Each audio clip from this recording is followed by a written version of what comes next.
Good morning, Twitch.tv. Good morning to YouTube as well. And, of course, good morning, mini Motorways. Let's go to Los Angeles for today's daily challenge, where we will begin with 3 motorways and we get double road tiles. Oh, it's a wonderful day.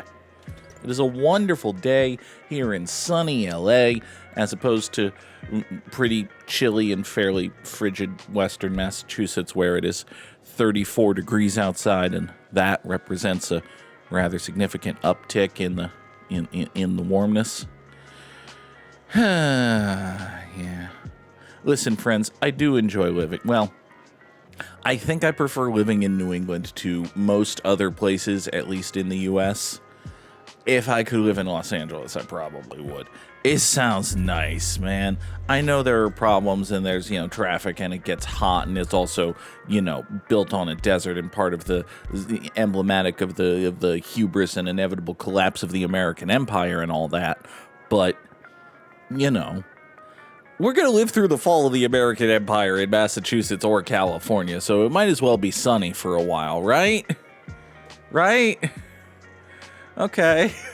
Listen, I didn't intend to immediately kick off today's show by discussing the fall of the American empire, but it's weird. It's very weird to live through the fall of an empire and be like, oh, I wonder if they were all this dumb. Like, I'm sure there was a Pete Hegseth of Rome. I wonder who the Pete Hegseth of Rome was. Any ancient Latin scholars want to weigh in on the concept of the Pete Hegseth of Rome? That would be great. Get in the comments about that. Oh god, I'm stealing Brennan Lee Mulligan catchphrases. That's probably bad. Alright, let's run these yellow houses down this way, and then we'll add this yellow house to this yellow road, and then, oh crap. Okay, well, we'll immediately restructure all of that on account of the presence of this dark blue business. Hold on. You come here, you swing that way, we'll bulldoze that tree. Sorry about that tree. Okay, here we go. There. Everything's connected. Everybody's touching no, hold on. Everybody's got their own thing going. We got one business and one road for all things at all times. It is the creed by which we live, unless we don't live by it, in which case we're do bad at video games. But we've got one B, one R, and that's something. Now, as I was saying, I need to mute and clear my throat and take a swig of Diet Coke. Not Diet Coke. Good God. Be civilized here. Coke Zero.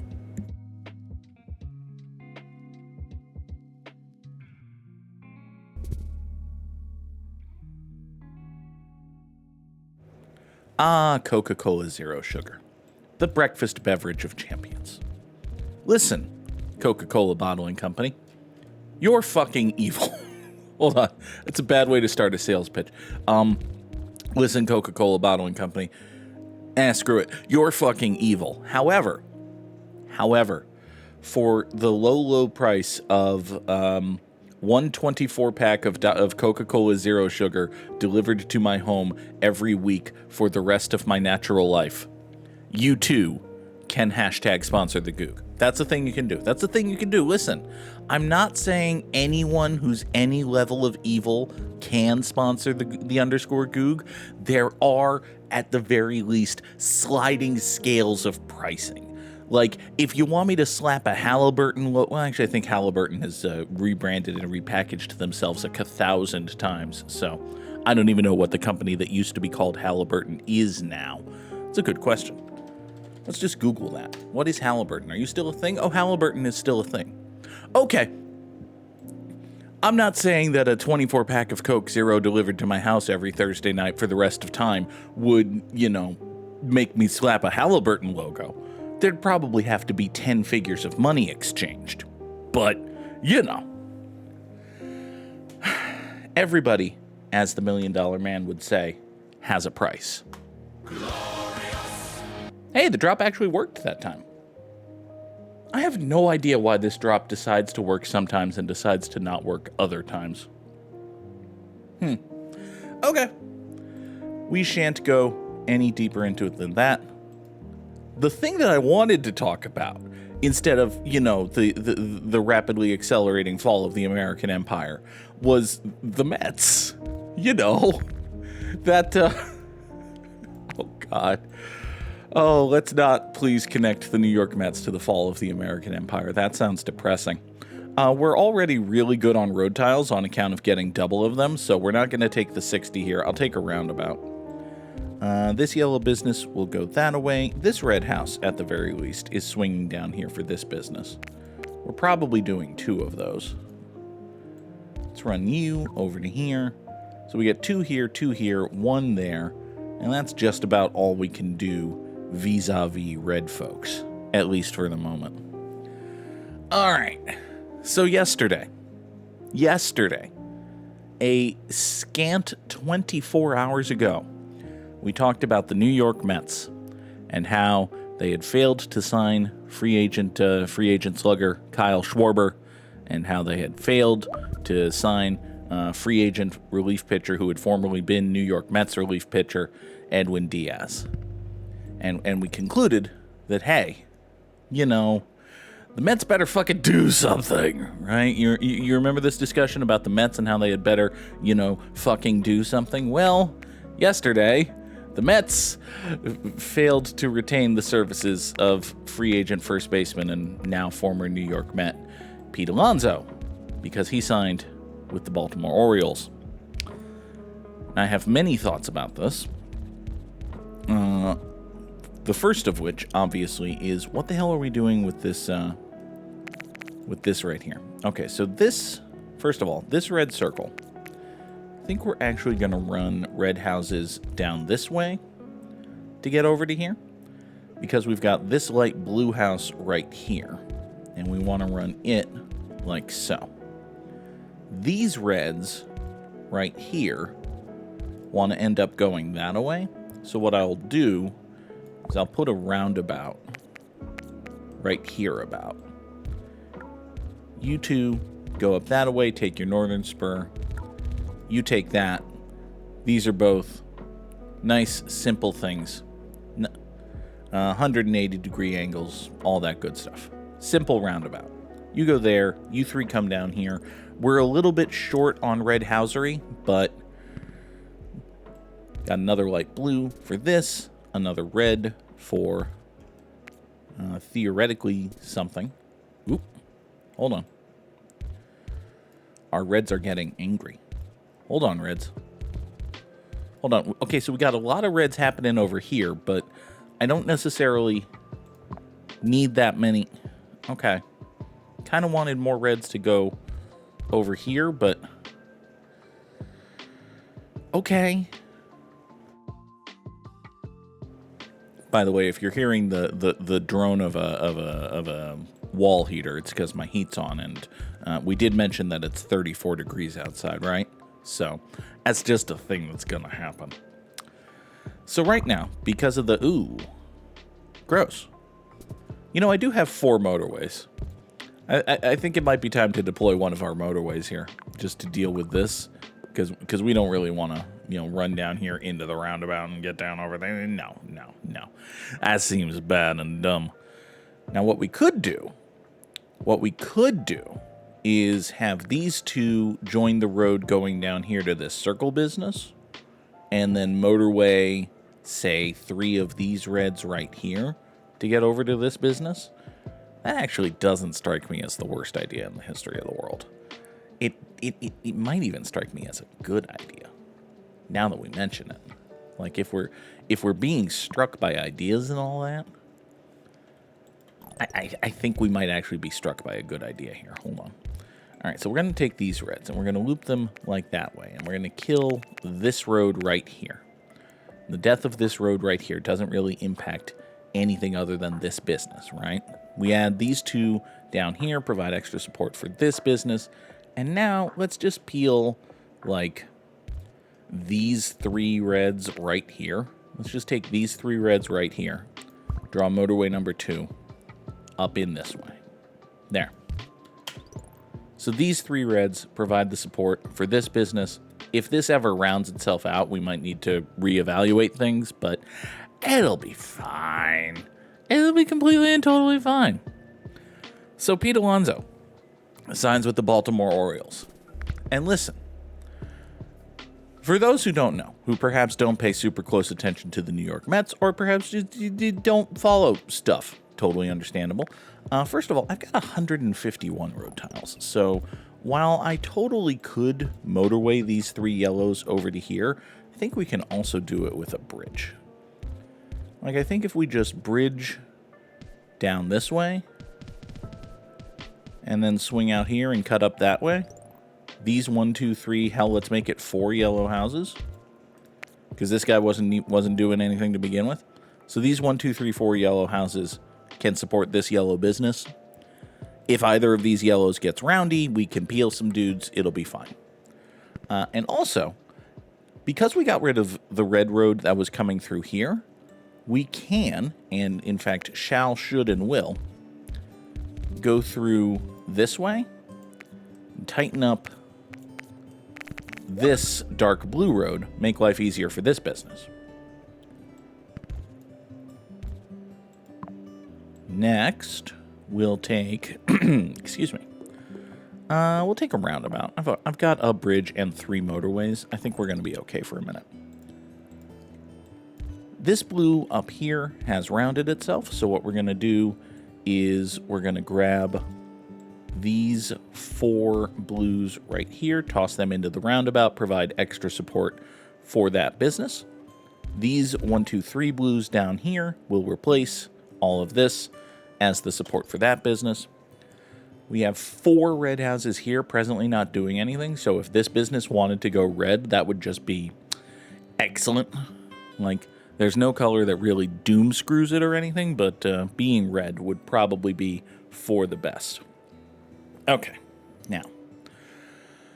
Oh, goodness. So a few years ago, like 2023, I think, Pete Alonso, who, for the record, has been a very good, a good to great slugging first baseman type dude. I think he has like the most home runs in New York Mets history. That sounds right. Just because he's a very good home run hitter who has played his entire career with the New York Mets. And this is literally the first time the New York Mets have been able to say that they've had a very good home run hitter for his entire career. So Pete Alonso has the Mets like all-time home run record, and he just got that this past season and whatever. 2023, Pete Alonso's coming up at the end of his arbitration eligibility. And the Mets offer him an extension. It was something like, 7 years and $180 million, which is, to be clear, an awful lot of money for a right-handed hitting first baseman who is a very good hitter. Listen, I'm going to choose my words very carefully here. Pete Alonso has been, over the course of his career, a very good hitter. At times, he has been a lowercase g great hitter. At times. Over the sum of his career, I think it's fair to say he's been a very good hitter. I'm not going to fight and parse and argue too much with people who want to say he's been great. I would say very good. Let's take a quick tangent here. Brief pause. We have this yellow circle right here, and not much support for it. I think what I'm gonna do is some possibly stupid bullshit. Let's run this yellow road down this way. These 2 yellow houses can support this business. We chop and murder this road right here-ishly and get these yellows coming over this way to a roundabout right here. The roundabout right here, and actually we don't need to cut down that one tile. We can go in here. The roundabout here then goes up, over, and in like so onto this road. And now these 6 houses are, rather than being the support for this business, they are the 3rd through 8th support for this business, which is better, maybe, hopefully. Yay!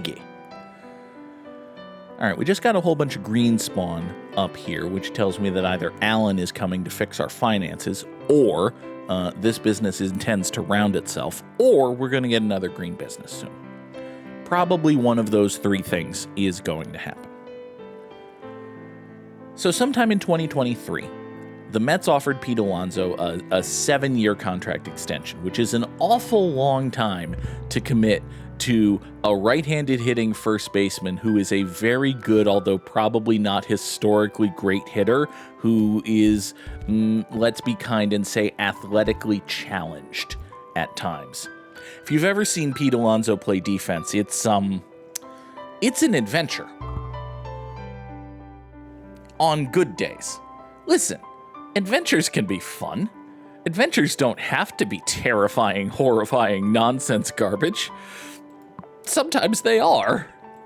And Pete Alonso playing first base has been an adventure over the course of his career.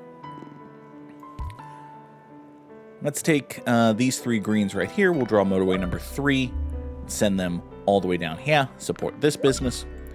This yellow circle has rounded itself. Fortunately, we have a whole bunch of northern yellows, so that's basically fine. Northern Yellows, incidentally, is a streamer and YouTuber who rants about things and is bald. There. Please note that _Goog also is a streamer and YouTuber who yells about things and is bald. Northern Yellows is just much, much, much more successful at it than I am. Let's reposition these greens in this manner, like so. We'll just peel a couple down here. This is an awful lot of green going on for what is presently just 2 square businesses. You feeling all right? Awful lot of greens, because, again, awful lot of greens. Hey, you know what I could do? Rather than run the reds down in this manner, the Cincinnati baseball team is ultra garbage. There, I've run the reds down in that manner. What we'll do instead is feed the reds directly into... Hold on. Oh, there's a red house here. I noticed this road, but I didn't see the house. So what I'm doing now is I'm feeding the reds into the roundabout and sending them off this way. That, in turn, might, choke, murder, and kill the roundabout, which would be bad. Just to be clear and get out in front of things, that would be bad. But we'll see. Okay, yellow business down here, probably fine. Let's take these 4 yellows from this way, which are not presently doing anything. And I think what we're going to do is, can I put a roundabout right here even though the water's there? I can. I can indeed put a roundabout right there even though the water's there. Good. Okay. So we're going to take a roundabout here. We're going to add these 4 yellows to it. And you may have noticed we've also repositioned this road. It's because we are indeed planning on doing this going down here. Now, actually, you know what'll be smart? What will be a good smart thing for future me? Future me will be happy that I did this now. I'm going to run these roads in this manner. And the reason for that is, well, actually, we can do it this way. By running these roads in this manner, I've freed up these 6 reds to do whatever these 6 reds wind up needing to do. Because I'm sure they're going to wind up needing to do something. And we need to pause again because this green business now exists.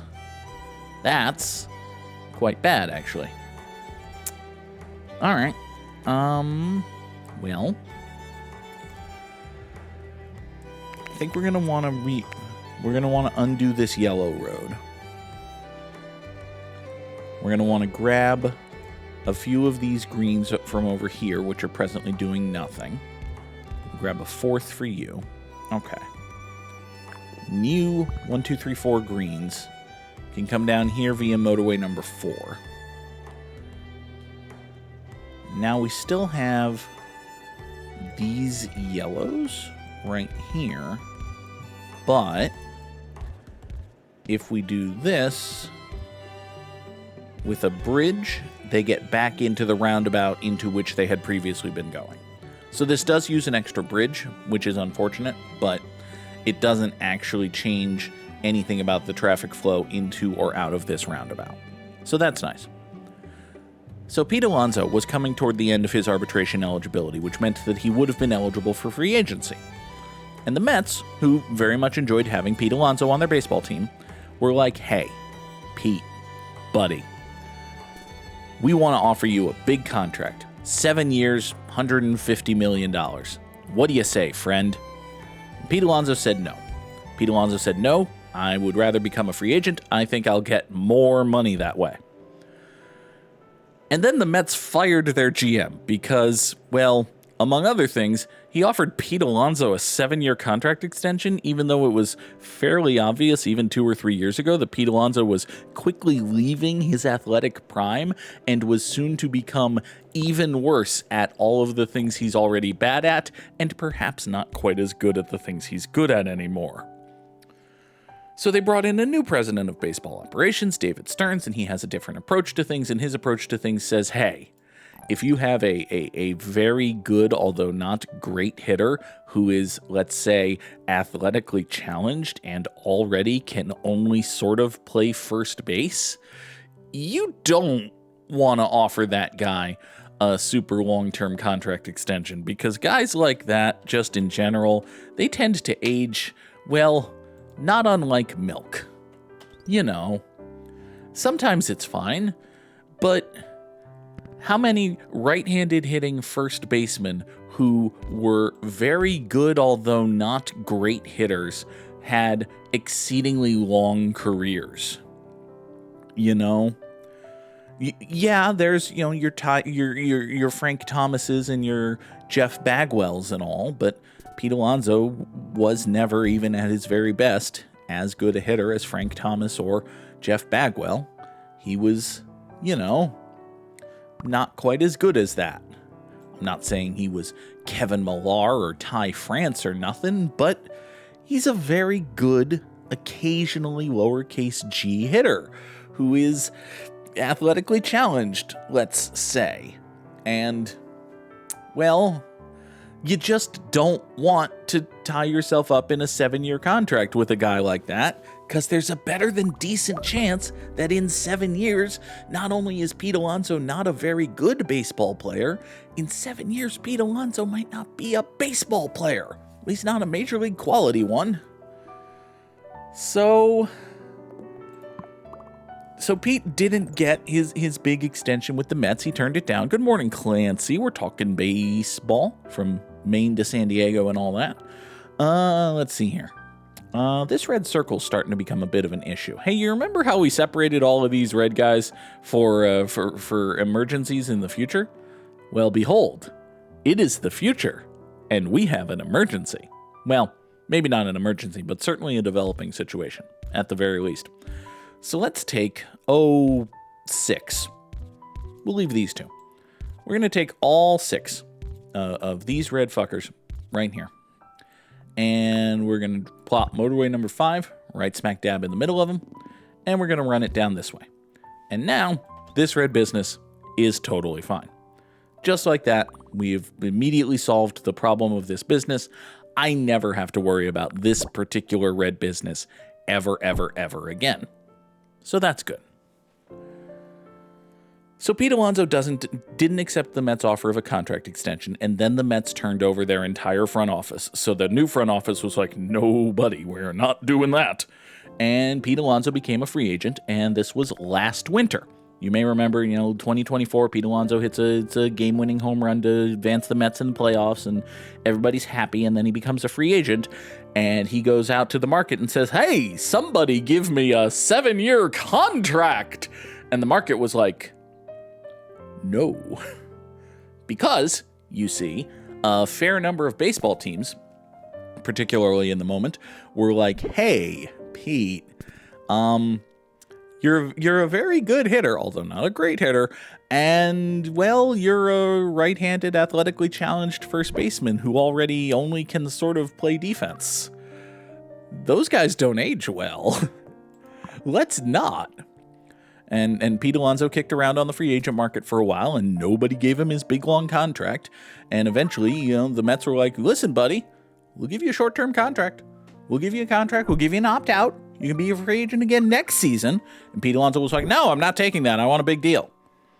Another month went by, and the Mets were like, listen, buddy, we'll give you a short-term contract. You can be a free agent next winter. And Pete was like, no, I'm not taking that. And then another month went by, and then it was February. And the Mets said, listen, buddy, we'll give you a short-term contract. We'll bring you back. You can break the team home run record and be a free agent next winter. And Pete Alonso grumbled and said, fine, and he took his contract. And then Pete Alonso had a very good season.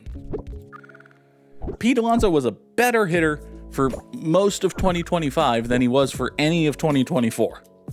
Part of that is that he was pretty bad by the end of 2024, but, you know. Hey, quick pause here. This light blue business is kind of fucked, isn't it? Okay, well, we should fix that. Let's grab these 3 up here, run them over that-ishly, and we'll just do that. And that'll be fine, hopefully. As for the Reds here, I don't know. I don't know why these Reds are still mad. It could just be rush hour for the Reds. Like, it could just be red rush hour, in which case, well, we're fucked. But we're having more problems with this business than I expected we would. We're also having any problems at all with this business, which is odd. It might have something to do with the Ratwike here, though. That could just be a bit of a Ratwike situation, in which case, oopsie. Let's move this road over here, and I'm going to peel these 2 Reds, which had previously been doing nothing. They're going to go up this way, into this roundabout, support this business. This, I'm just going to insist is going to have to be fine. This up here, gonna have to be fine. This over here, gonna get a house stolen. There. You got a house. You net profited 1 house. I think we might be doomed, actually. Yeah, we were doomed. Huh. 2,515 commuters over exactly 100 days sure is a score, not necessarily a good one. It's top 20% in the world. It's not as good as Samurai Sam. Drop those slams in the chat if you've got them, and if I can find the button. There we go. Okay. So Pete Alonso signs a 2-year contract with an opt-out after year 1 to stay with the Mets. And he has a very good 2025. Good morning, Peter S. Good afternoon, though? No, good afternoon, Peter S. You are in Europe. So Pete signs a contract with the Mets. And he has a very good 2025. But then he and so he opts out of the contract and becomes a free agent again. And then he's a year older and still a right-handed, athletically challenged first baseman who can only sort of play first base. And the Mets are like, we'll give you a short-term contract. Except this time, Baltimore Orioles came calling. The Orioles, having completely and totally shat the bed last season, felt a little aggrieved, decided they wanted to throw some money around, and couldn't sign Kyle Schwarber. So the day after Kyle Schwarber signed, the Orioles gave Pete Alonso a big fucking contract. 5 years, $155 million. It means that in the end, when you combine the contract with the Orioles and the 1-year contract he had with the Mets and the final year of his arbitration with the Mets, he made more money, or will make more money, over the period than the initial long-term extension the Mets offered him 3 years ago. Good for him.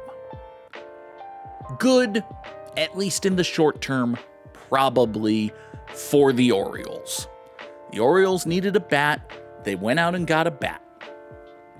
I don't think it's a particularly good idea to give a 5-year contract to a right-handed hitting first baseman who's only sort of good defensively, and by sort of good, I mean sort of playable, and has already shown pretty significant indications of impending collapse and decline and such.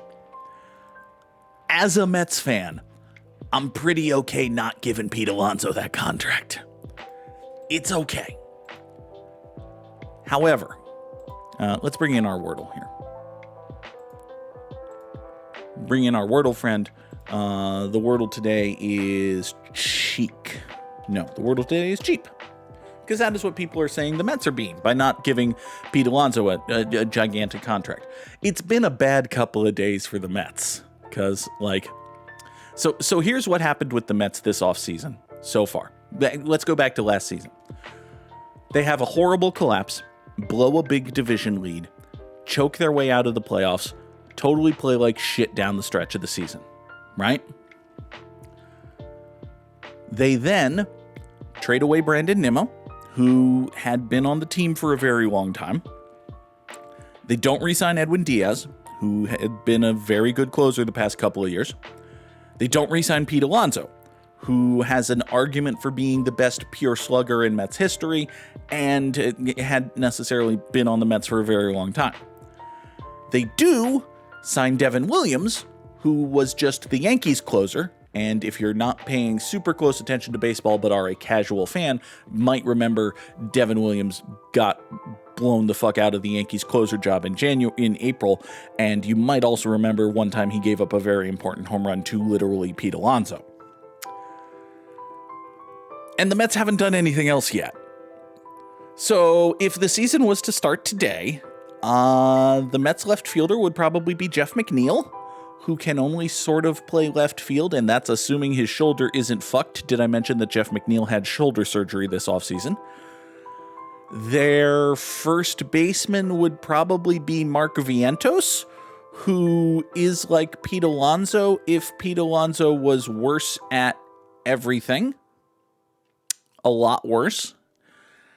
Their designated hitter would be Ronnie Mauricio, who, God bless him, can hit batting practice fastballs really fucking far. Real pitchers don't throw batting practice, which is the problem. And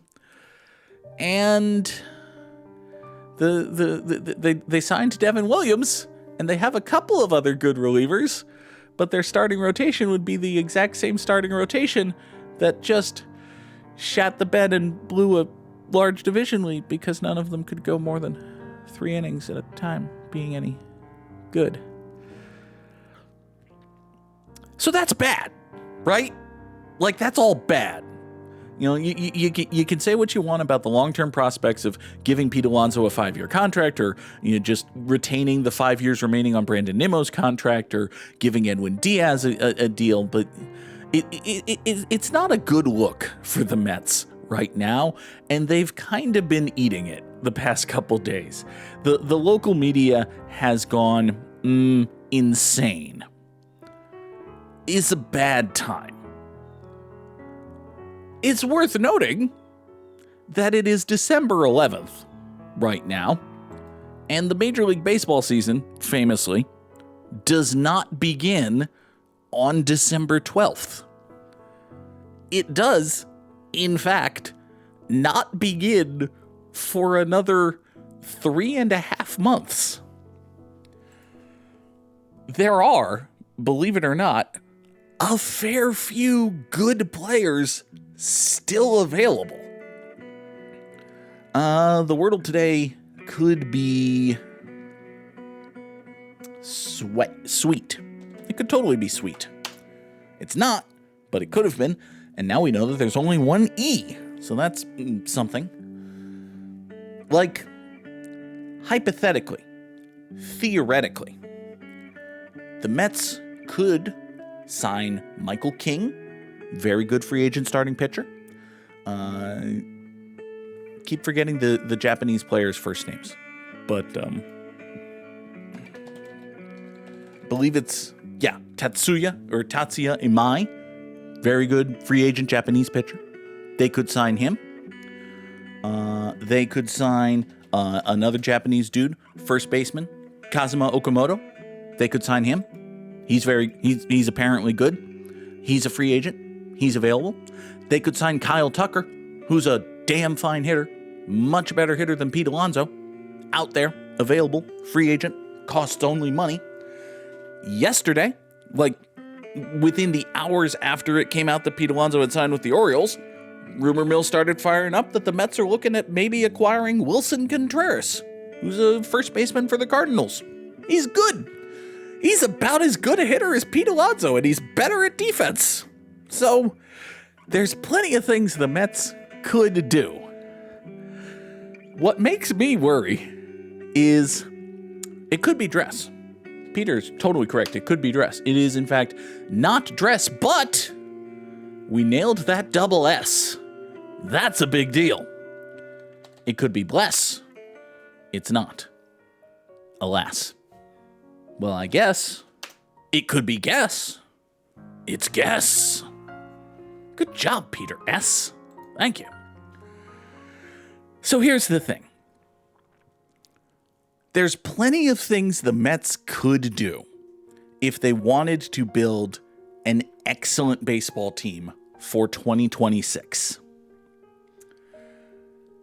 I'm not 1,000% convinced that the Mets want to build an excellent baseball team for 2026, if that means, because like Michael King's a free agent, he'd command a fair sum of money and more importantly a long contract.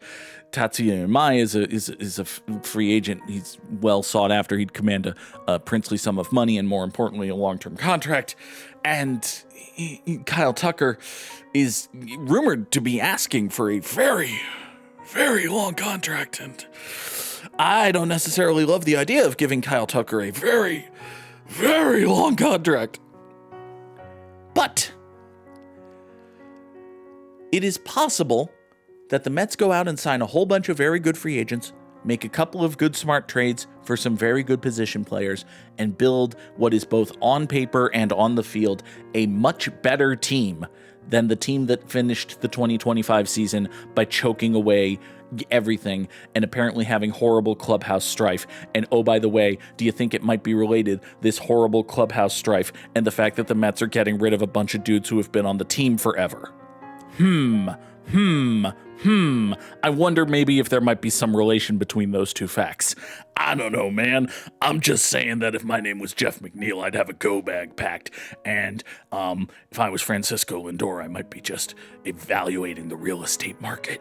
I don't know, man. I don't think the Mets are going to trade Francisco Lindor. I do think the Mets are going to trade Jeff McNeil because the Mets have basically done everything short of erect a giant flashing neon sign above Citi Field saying, "For sale, Jeff McNeil, gently used."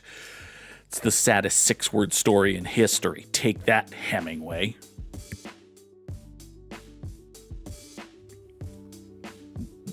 I think it was Hemingway who wrote the baby shoes story, but I just realized that it didn't actually set up the tabs for Time Guesser, so we have to do that.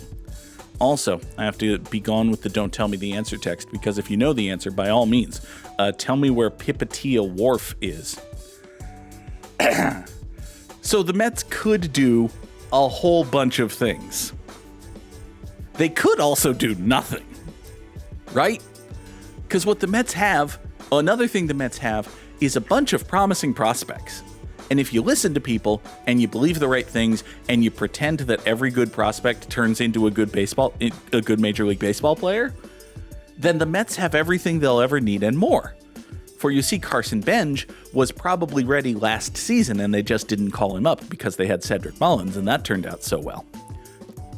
But Carson Bench is going to step right in as the everyday center fielder and be just fine. And hey, right behind him is AJ Ewing, who's going to take over in center field and move Carson Bench to left field. So we don't need to sign a left fielder. We have Carson Bench and AJ Ewing. And hey, we don't need to sign a better third baseman than Brett Beatty, because for one thing, Brett Beatty's excellent because he had a pretty good season last year, and that naturally means that he's finally figured it out and going to become the excellent hitting top prospect he was supposed to be 5 years ago when he was a prospect. And hey, just behind Brett Beatty, we have Jet Williams, who's going to come up and take the second base job from Marcus Semien and be A-OK. And hey, just behind Jet Williams, we have Nick Morabito, who's a guy I'm supposed to care about. And in the rotation, the riches the Mets have in the rotation. They have Jonah Tong, who desperately needs a pitch that moves to his glove side and throws the ball in such a way that he can't actually get a pitch to move to his glove side, but it's fine because his fastball's good against minor leaguers and was very bad against big leaguers because he only has a fastball and a changeup, and the big leaguers are historically very good at destroying pitchers who only have fastballs and changeups. But that's okay, because even if he flames out of the rotation, he'll be a perfect ace reliever, because we all know that every closer was once a failed starter, and every failed starter turns into a great closer. Every rectangle's a square.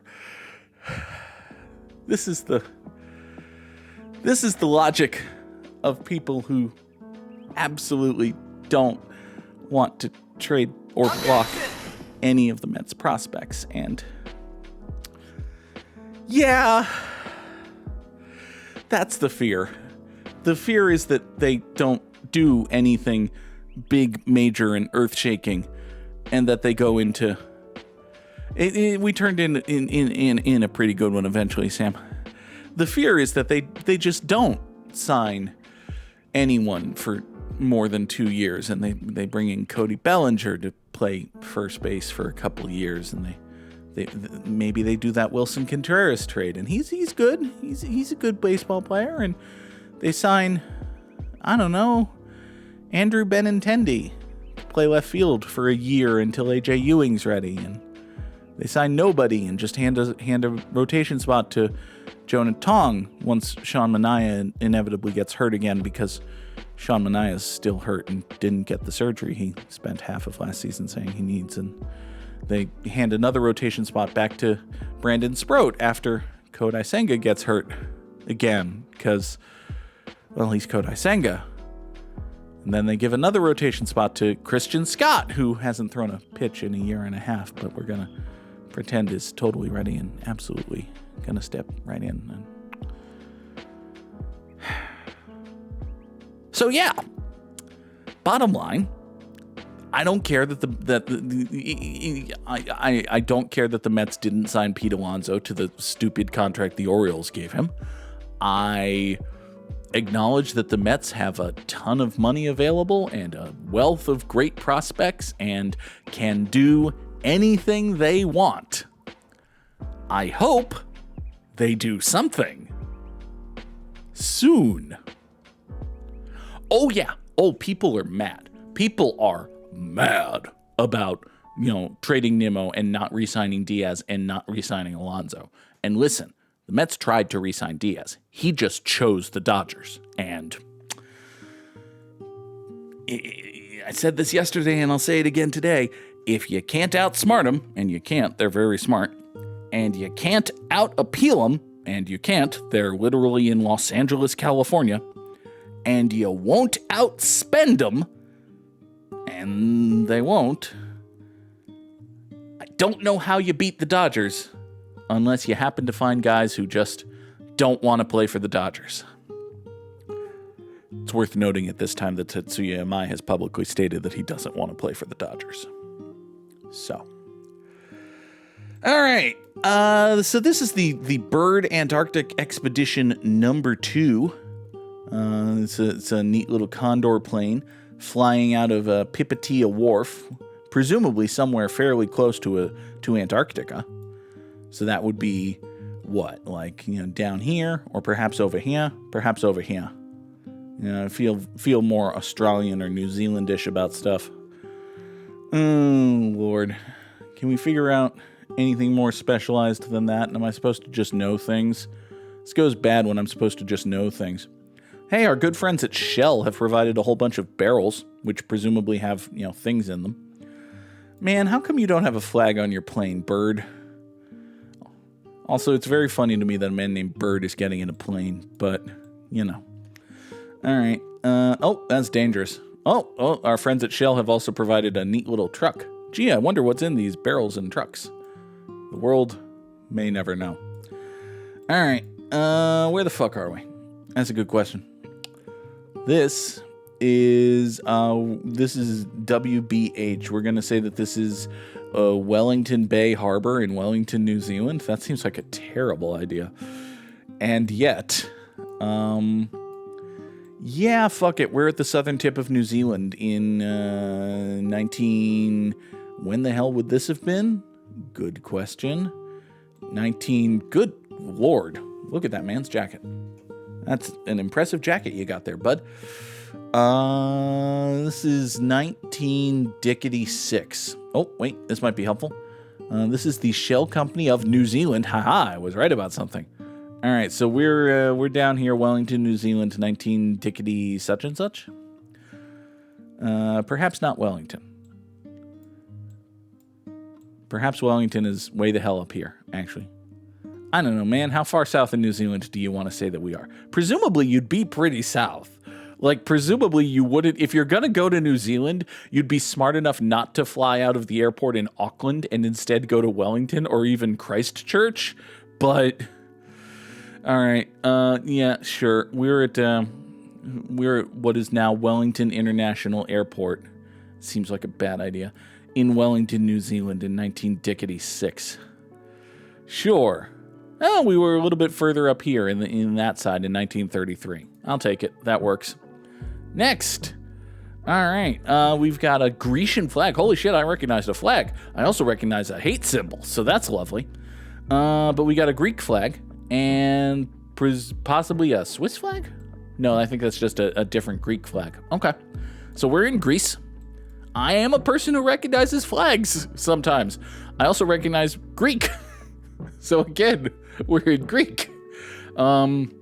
Etzo says, "Oi, Americanos, give me a cat." Which, hey, listen, if I could get Americanos to give me a cat, I would be in favor of that too. Why are all of you Greeks angry, or perhaps... Are you angry at or... Okay, I recognized the hate symbol. I didn't see the gallows. So this is a good person. I like this person.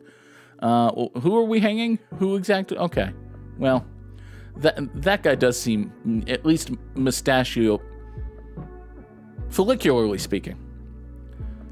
Couldn't think of the adjectival verb of the word mustache. All right, so we got a bunch of angry Greeks. Cool. Presumably angry, I don't know. You look like 60s Greeks. Are you angry 60s Greeks? Is Angry 60s Greeks one of the titles of the episode? I think Angry 60s Greeks might be one of the titles of the episode. Okay. Now, see, the problem is I can't actually read Greek. Oh, that says Allende, which I think is like a South American dictator guy who was kind of relevant in like the 70s, maybe? He's also the antagonist in Red Dead Redemption, but it's a different guy, presumably. All right, so we're in Athens, Greece in 70...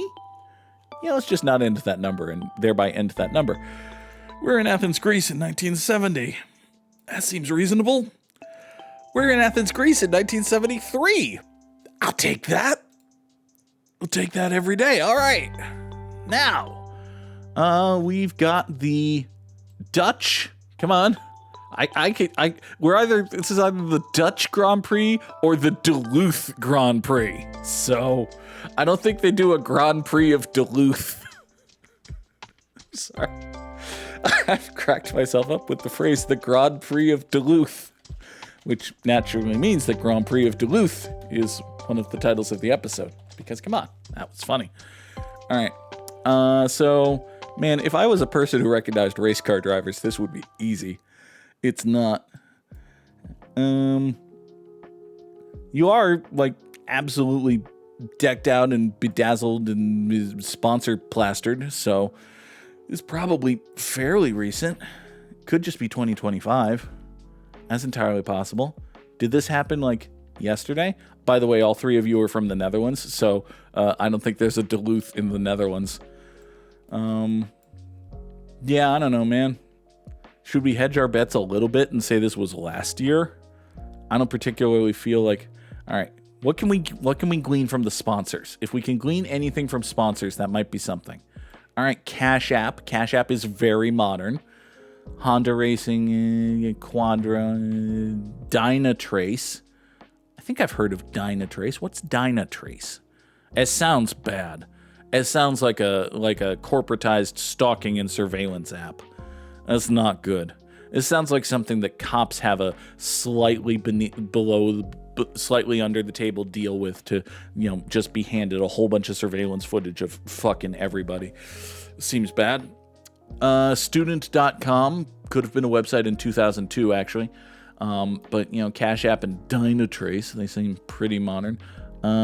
This says Velcro Pay, which is good if you want to make, sticky payments, I suppose. We've got All Win, which it makes sense that you'd sponsor a competition of some sort. And E. coli, good to see them branching out from the disease space. Okta, they spend 8 times more than any other sponsor. And then DeWalt and Pirelli are just businesses. Or I think that's Pirelli, actually. Oh, hi, this guy's name's Dick. Or at least his forearm's name is Dick. We've also got Tag Heuer, which is a watchmaker. And Ted Lasso sponsored his shoulder. It's interesting marketing for your television program, but okay. I suppose... I was trying to see what year the champagne was bottled. It doesn't actually matter. All right, I give up. We are at some racetrack in the Netherlands in 2023. Sure. All right, so presumably we're in or near Amsterdam. Where the hell would you put a Formula One race? In or near Amsterdam? That's a wonderful question. One to which I don't have and don't feel like researching an answer.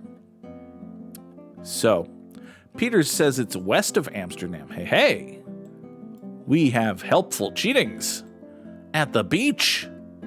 West of Amsterdam at the beach, near Haarlem, perhaps? Could we be near Haarlem? There's Erdenhout and Zandvoort and Hempstead. Wait, Chris Hempstead? Hold on. We've got the Strand Langevelderslag. It's in Zandvoort. Okay, that was up here somewhere, wasn't it? Yeah, it's in Zandvoort. Hooray, cheating! I like cheating, or at least being the beneficiary of cheating. All right. I don't think we're gonna spend enough time actually finding the proper racetrack. Also, because I have to sneeze. Hold on. I very much have to sneeze. Be careful about saying Dutch names with the Dutch It'll be fine. It'll be totally fine. We are at the BMW driving experience Slotemakers here in Zandvoort, the Netherlands, in 2023. It was 2025. Okay. Oh, well. Thank you, Peter S. Next. Hold on, I still have to sneeze.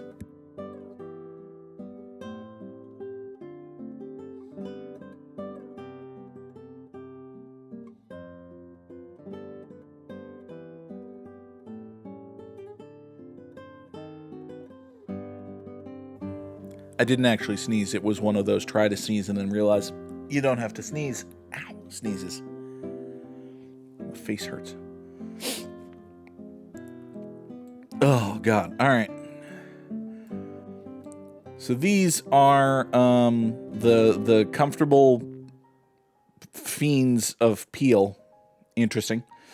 Las Isolones Mario. Sorry. Mario y Menudio. Okay. That's probably not how you pronounce that. You probably want to create some emphasis based off of that Y. Mayorio, perhaps? These are the Villegas brothers. Good for them. All right. So we're in some country that speaks Spanish or Portuguese, which, boy, does that not narrow it down. This can't be Italian, right? This is definitely Spanish or Portuguese. Yeah, okay. Well, that helps a little bit. It's probably not Italian. It's probably Spanish or Portuguese. This is the International Bank of perhaps South America, which would actually narrow it down. Wait. I see.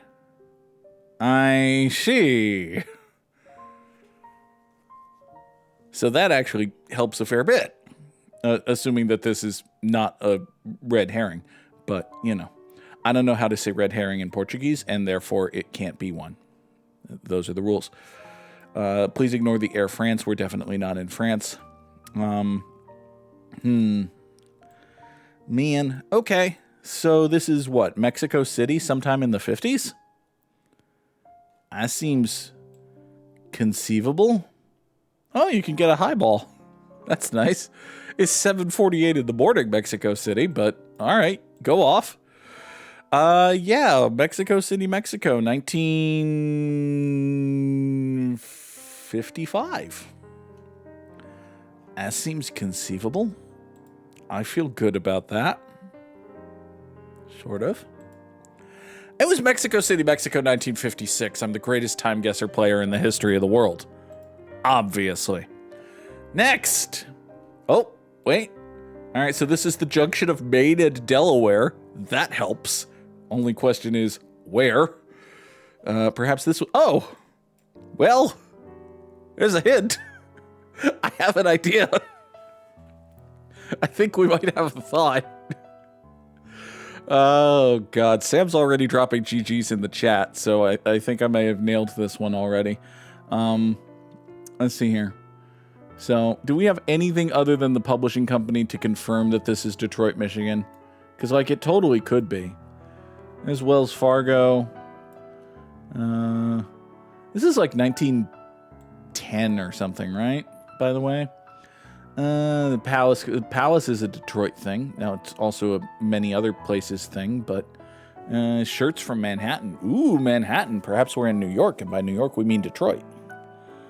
We've got the Missouri Pacific. That doesn't help, actually. Those are two places that are very far apart. All right, fuck it. We are at the corner of Maine and Delaware in Detroit, Michigan. Last night, Sam had a dream that he and I were in New York, by which he means Manhattan. Well, you know, there's plenty to do there. Let's see here. All right, wait. Why does that say Chicago's Alton Railway? You lying publishing company tag.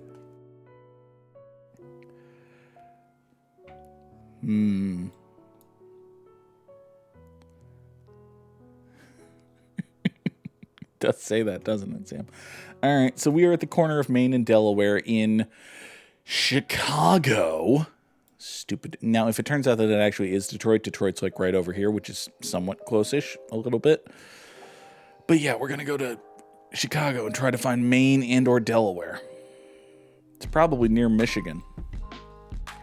How come I didn't realize until just now that Chicago has plenty of avenues named after states?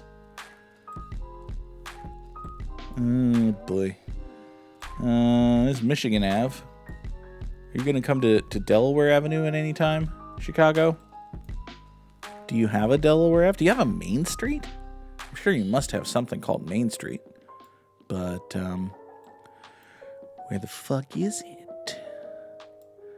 Wonderful question. We've gotten into numbered things. There's Garfield Boulevard. There's Washington Park. There's Hyde Park. I don't think we're going to find this, specifically because I don't think I'm going to look that hard for it. I think I'm going to pretty much give up, assuming that,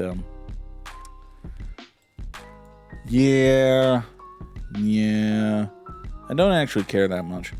All right, so we are right there in Chicago, Illinois, in 1919. Like, this is old. We got big, wide streets to accommodate horses and carriages and streetcars and such. 1919 even feels late, but we're sticking with it. It is Kansas City, but there was a thing that said Missouri Pacific. I thought it was a train company. Kansas City, Missouri, 1906. Grumble, grumble, grumble. Fucking Midwest. 43,393 is a heck of a score, though. It's good. We take it. For today's immaculate grid, we need Cubs and Mets and Astros and Pirates and Atlantans and dudes what played first base. A dude what played first base for the New York Mets. is Jeff McNeil. He's totally played there once. Absolutely true fact. Dude who played for the Mets and the Atlantans is R.A. Dickey. Thank you, Peter S. Have a wonderful day. Dude who played for the Pirates and the Mets is J. Ray Bay. He was quite good at baseball, although not for the Mets on account of concussions. Dude who played first base for the Chicago Cubs is Mark Grace. Can also probably think of a more obscure one, but fuck it. Dude who played first base for the Astros. We already talked about Jeff Bagwell today. Another dude who played first base for the Astros is, I don't know, man. They ever stick Morgan Ensberg there? It seems like they might have tried Morgan Ensberg there literally one time. Nope, didn't. Oh, well. Dude who played first base for the Astros is Jeff Bagwell. I was never getting the rest of these. Absolutely not happening. So, the thing is with first base, like, if you very rarely have a dude whose whole job is backup first baseman, particularly in an era of 13 and 14 man pitching staffs. So, like, anyone who plays first base other than your regular first baseman is, like, maybe your catcher. A lot of catchers can play first base, especially the ones who are very good at hitting, just because, it's a fairly easy defensive position. But it's going to be like a third baseman, or sometimes they just, they'll stick your starting third baseman there, or you'll stick a corner outfielder there in case. Yeah, there's range and throwing involved, but most of it is catching and scooping and such. A dude who played for the Atlanta Atlantans and the Chicago Cubs is Meg Graddix.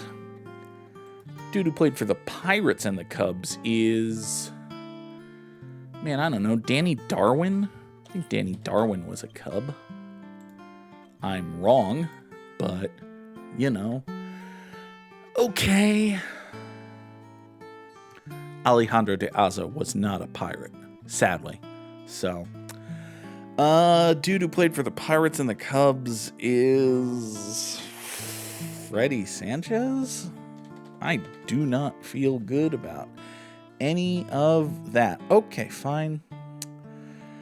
Aramis Ramirez. Sure. That's a dude who played for the Pirates and Cubs. That makes sense. Folks, that is going to do it for us here today on Good Morning Mini Motorways. I fully intend to be back later this evening for not for Cyberpunk 2077, for Hades 2. Hades 2 shall return later this evening here on Twitch, unless, shit breaks or something, but probably not. We'll be back with Hades 2 later tonight, Cyberpunk 2077 tomorrow. Have a wonderful day, and this is the end screen. Goodbye. Please fucking sign someone, the New York Mets.